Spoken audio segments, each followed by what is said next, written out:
You are currently falling for the worst mathematical scam in human history. You are trading 5 days of your actual life just to get 2 days of exhaustion in return. And the crazy part? You signed the contract voluntarily. Nobody forced you. Nobody held a thing to your head and said, take the deal. You looked at the terms, you nodded, and you started showing up at 8 a.m. on a Monday. And now, years later, you are standing in a Home Depot parking lot on a Saturday morning trying to remember what it felt like to actually relax. Let's just do the raw math first before we even get into the psychology of it, because I think once you see the actual numbers laid out, it's going to hit you in a way that you can't unsee. There are 168 hours in a week. That is your total budget. That is everything you have. Now, you spend roughly 40 of those hours at work, but it's never really 40, is it? It's 40 hours of actual work plus the commute. If you're driving 30 minutes each way, and for most guys in this situation, it's way more than that, you're looking at another 5 hours gone just sitting in a car, going nowhere, burning time and gas money and stress hormones all at the same time. So now we're at roughly 45 hours of your week consumed by work and the logistics around work. Then you need to sleep. And look, you're probably not even sleeping as much as your body needs. But let's be generous and say you're getting 7 hours a night. That's 49 hours of sleep per week. Add 45 hours of work-adjacent time, and you're already at 94 out of 168. That means your entire life, everything that actually makes you a human being and not just a worker, is crammed into 74 hours. But here's the part people never account for. What about the hour you spend getting ready in the morning? What about dinner, cleanup, helping the kids with homework? The 20 minutes of decompression staring at your phone before you can even think about going to sleep. All of that bleeds time too. And suddenly that 74 hours of free time shrinks down to something much smaller. Much, much smaller. The deal was sold to you as a weekend, 2 full days, but the weekend isn't what they advertised. The weekend is a recovery room. And today, we're going to break down exactly how that happened, and more importantly, what you can actually do about it without quitting your job, moving to a cabin in the woods, or winning the lottery. I'm Dollar Dave, and this is the 5-for-2 deal, the worst trade you never knew you were making. Let me paint you a picture. It's Saturday morning. Your alarm doesn't go off. That part is real. That part feels like freedom. You wake up on your own, and for about 4 seconds, everything is good.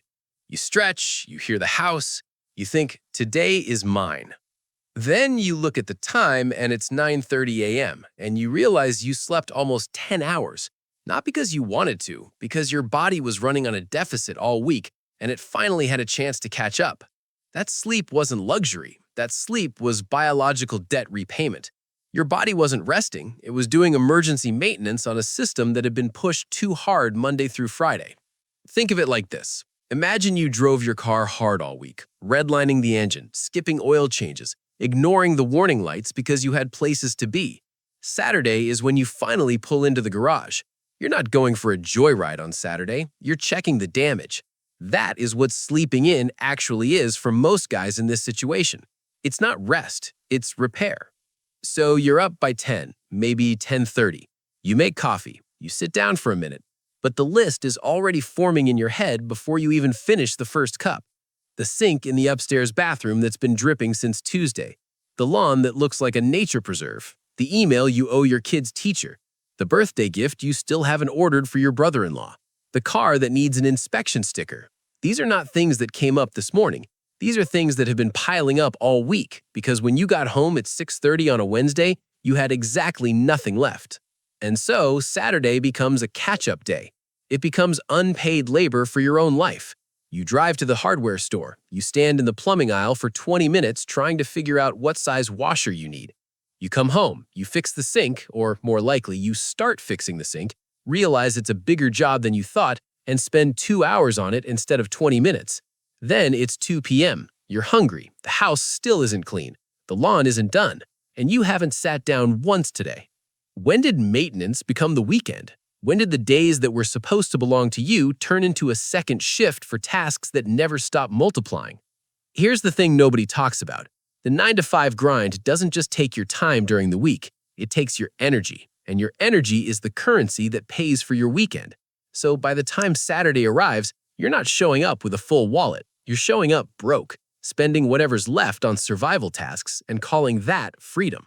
By the time Saturday evening hits, maybe 6 or 7 p.m., you've finally cleared enough of the list to sit down. Maybe you watch something. Maybe you have a beer. Maybe you finally feel like yourself for about an hour and a half before you have to start thinking about getting the kids to bed and getting ready to do it all again. Saturday wasn't a day off. It was a different kind of work. And the worst part is that it doesn't come with a paycheck. Okay, so Saturday was a wash. That's fine. You still have Sunday. Sunday is the real day. Sunday is the one where you actually decompress, spend time with the family, maybe do something fun. Sunday is going to be different. It is not different. Sunday is a psychological trap. And there's a name for what happens to you on Sunday afternoon, the Sunday Scaries. If you've never heard that term, you've absolutely felt it.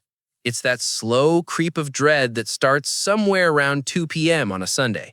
It starts small, just a low-level hum in the background. And then by 4 p.m., it's taken over the whole day. Here's the psychology of what's actually happening. Your brain is not a machine that only operates in the present moment. Your brain is constantly running predictive models about what's coming next. And on Sunday afternoon, your brain already knows what Monday looks like. It knows the alarm, it knows the commute, it knows the inbox, it knows the meeting where everyone pretends to know what's going on, and it starts preparing you for that whether you want it to or not. This is not a personality flaw. This is not anxiety in the clinical sense, though for some guys it crosses that line. This is your nervous system doing its job. It's trying to protect you by getting you ready for a threat, and it has learned correctly that Monday is coming. So it starts the stress response early on your day off to give you a head start. The problem is that a head start on stress is not rest. It is the opposite of rest. So what does Sunday actually look like? You wake up, you have a decent morning, maybe you make a real breakfast, maybe the family is in good spirits. Then around noon, you realize you should probably do something productive. Maybe you get a couple more tasks knocked off the list. The afternoon starts fine. Then 2 p.m. hits, and you feel it. That little shadow behind everything you're doing. You're playing with your kids, but part of your brain is already writing that email you owe someone. You're watching the game, but you're half thinking about the presentation on Thursday. You're physically present, but mentally, you already punched back in. So when exactly were you off? When did you get to just exist without the job running in the background? If you're honest with yourself, really honest, the amount of time in your weekend that was genuinely free, genuinely stress-free, genuinely yours, we're probably talking about 6 to 8 hours, maybe, out of a 48-hour weekend. And most of that is scattered across Saturday evening and Sunday morning before the dread kicks in. You are spending 5 full days earning 2 days and then spending most of those 2 days either recovering from the 5 or dreading the next 5. The actual free zone in the middle is tiny, and it shrinks every year. The deal was marketed to you as 2 days. What you actually received was a rest break between 2 work cycles. That is not a weekend. That is a pit stop. Now, I want to talk about something that I think is going to make a lot of guys go, oh, that's me. Because the physical and psychological cost of the 5 for 2 deal isn't the only thing being drained. There's a financial cost too, and it's one that almost nobody talks about. Because it hides inside the category of just normal spending. I call it the convenience tax. And here's how it works. You are so exhausted from Monday through Friday that by the time you reach the weekend, you are not in a position to do things efficiently. You are in survival mode, and survival mode has a price tag. Wednesday night, you get home at 6:45. You have 45 minutes before the kids need to be in bed. You haven't eaten since noon because the afternoon fell apart. There is food in the fridge, technically. There are ingredients, but cooking right now would take 40 minutes and you have nothing left in the tank. So you open the app, you order dinner, and you pay the delivery fee, the service fee, the tip, and the markup on the food itself. You just spent $55 on a meal that would have cost $15 to make. That difference, that $40, is the convenience tax. That is what exhaustion costs you in dollars on a single Wednesday night. Now multiply that. Multiply it across the week. The lawn service you hired because you simply do not have the bandwidth to mow on a Saturday when there's already a list of 12 other things that need doing.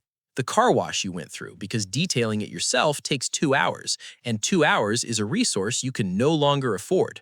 The pre-made meals at the grocery store. The kids' activities that are structured and paid for because unstructured time requires you to be present and energized, and some weekends you are neither. All of it is a tax on your time deficit. You are spending money to compensate for the energy that your job took from you. Do you see the loop? You work to earn money. The work exhausts you. The exhaustion causes you to spend money on convenience. The spending means you need to earn more money, which means more work, which means more exhaustion, which means more convenience spending. It is a closed system, a sealed loop, a machine specifically designed to keep you running inside it forever. And the thing is, each individual expense looks completely reasonable. Of course you ordered food. It was Wednesday and you were wrecked. Of course you hired someone for the lawn. You barely had time to breathe. Each decision in isolation makes total sense, but when you zoom out and see the whole pattern, you realize these aren't individual choices. They are symptoms. They are the financial fingerprint of a life running at overcapacity. Some financial planners will tell you the solution is a budget. Track your spending. Cut the delivery apps. Make a meal plan. And sure, tactically, those things are not wrong, but they are treating the symptom and ignoring the disease.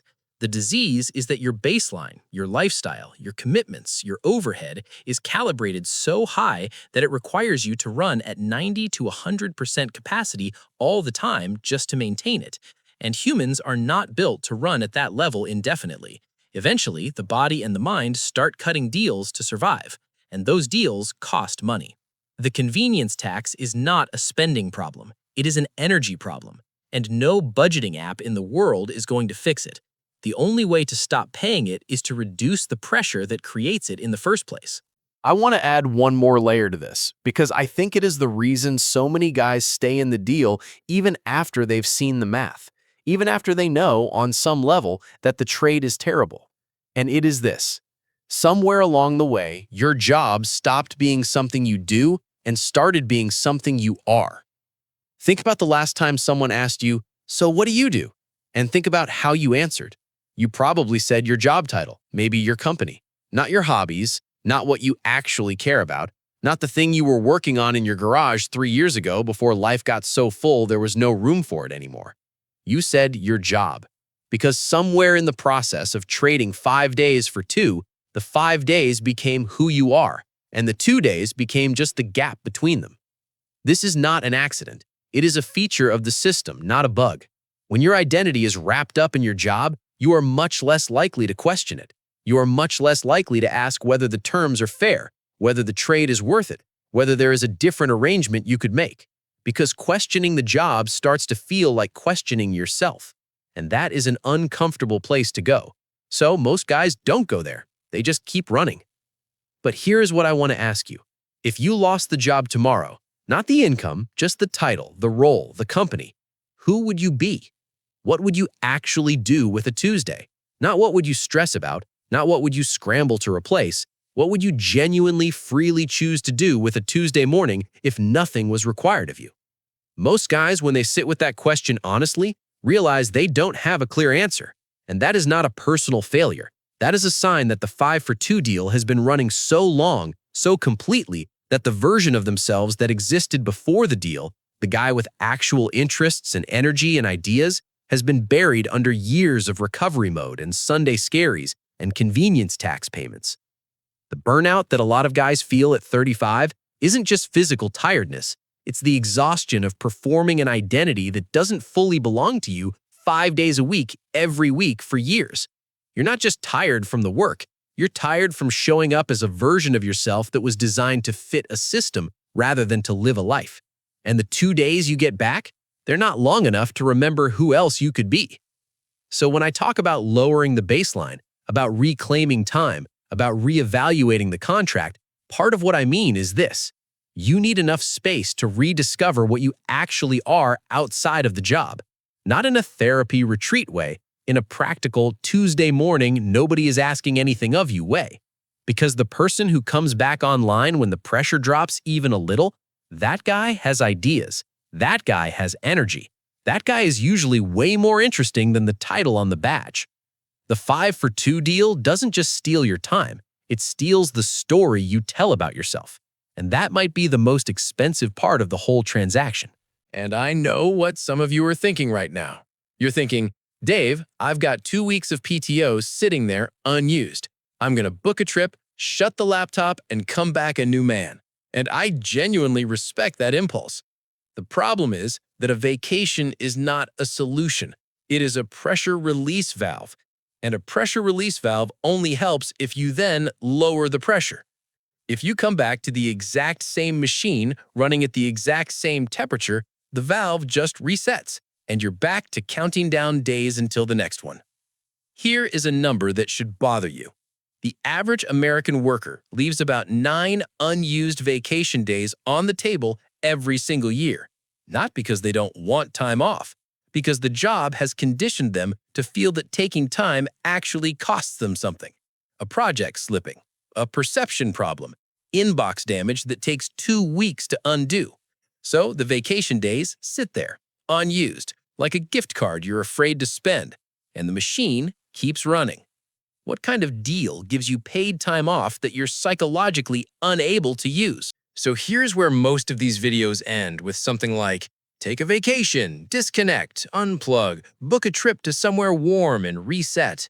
And I want to be direct with you about that, because it is genuinely well-meaning advice and it is almost completely useless. A vacation doesn't fix a structural problem. A 7-day trip to somewhere beautiful is wonderful. I'm not going to tell you not to take vacations, but a 7-day vacation does not solve a 350-day problem. You come back rested, maybe even inspired, and within 2 weeks, the machine has absorbed you again. The inbox is full, the backlog is real, the baseline is still the same, and you are right back in the loop just with a tan and a souvenir magnet on your fridge. The thing that actually changes the equation isn't a temporary escape from the life you've built. It's a permanent reduction in the size and weight of that life. I call it lowering the baseline. And what I mean by that is this. A lot of the exhaustion that drives the 5 for 2 trap is not coming from work itself. It's coming from the scale of the lifestyle that work is being asked to support. The big house with the big mortgage and the big maintenance cost. The 2 car payments, the activities, the subscriptions, the things you bought to make the stress feel more manageable. All of it is overhead. All of it requires fuel, and the fuel is you. Now, I want to be clear. I'm not telling you to downgrade your life and be miserable. I'm not saying sell the house, cancel everything, live like a monk. That's not the point. The point is to be intentional about what you're actually maintaining and why. Because a lot of guys in this situation are busting themselves every week to maintain a life that they barely have time to live in. They are mowing a lawn they never sit in. They are paying a mortgage on a house where the nicest rooms are the ones guests see twice a year. They are driving a car they're too tired to enjoy. What would it actually look like if you just needed less? Not in a sad, defeated way, but in a genuinely free way. Here's the version of this I want you to hold on to. True financial freedom, not the kind they show in ads with yachts and early retirement, but real functional freedom is this. Waking up on a Tuesday morning and not feeling dread. That's it. That's the whole thing. Not having a panic response to Monday. Not white-knuckling through the week just to barely survive the weekend. Not spending your Sunday afternoon already back at work in your own head. Just waking up, going through your day, and having enough margin left over that you feel like a person and not a machine. That margin is built by doing 2 things simultaneously: reducing the overhead that requires you to run so hot, and using any breathing room you create to build a different kind of financial foundation, one where your time isn't the only thing generating value in your life. You stop trading 5 days for 2 days. You start building systems that do some of the earning for you, so that eventually the ratio shifts. Not overnight, not in a month, but gradually, consistently, with a clear-eyed understanding of what the problem actually is. And the first step, genuinely, the very first step, is just recognizing the scam for what it is, not blaming yourself for being in it, not being angry at the system, though the system absolutely deserves some scrutiny, but just seeing it clearly. The 5 for 2 deal is a bad deal. You can acknowledge that without burning your life down. You can make smarter moves inside the system while you work toward getting more leverage outside of it. You don't need a perfect plan right now. You need a clear picture of where your time and energy are actually going, because most people spending 45 hours a week working have never sat down and looked at the total balance sheet. The hours, the energy, the convenience tax, the recovery cost, the Sunday Scaries tax. When you lay it all out together, the math is undeniable. And once you see it, you start making different decisions. I'm Dollar Dave. Stop paying the convenience tax, reevaluate your contract, and go do whatever you actually want to do with your one life.